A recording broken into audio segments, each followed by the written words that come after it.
নরসিংদীর রায়পুরা উপজেলার পলাশতলী ইউনিয়নের কৃতি সন্তান, বিশিষ্ট সমাজসেবক ও স্বদেশ সমাজ কল্যাণ পরিষদের সাবেক সভাপতি, রায়পুরা কলেজ শাখার সাহিত্য ও সংস্কৃতি বিষয়ক সম্পাদক এবং পলাশতলী ইউনিয়ন ছাত্রদলের সাবেক সহসভাপতি জনাব ফারুক আহমেদের জন্মদিন উপলক্ষে কেক কেটে এক অনাড়ম্বর অনুষ্ঠানের আয়োজন করা হয়।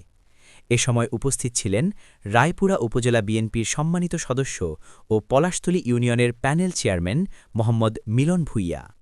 অনুষ্ঠানে আরও উপস্থিত ছিলেন রায়পুরা উপজেলা বিএনপি ও পলাশতলী ইউনিয়নের বিভিন্ন অঙ্গ ও সহযোগী সংগঠনের নেতাকর্মীরা। এ সময় বক্তারা ফারুক আহমেদের সমাজসেবামূলক কর্মকাণ্ডের প্রশংসা করে বলেন, তিনি দীর্ঘদিন ধরে এলাকার মানুষের কল্যাণে কাজ করে যাচ্ছেন এবং তরুণ সমাজের জন্য একজন অনুকরণীয় ব্যক্তিত্ব। অনুষ্ঠান শেষে ফারুক আহমেদের সুস্বাস্থ্য, দীর্ঘায়ু ও ভবিষ্যৎ সাফল্য কামনা করে সবাই দোয়া ও শুভকামনা জানান।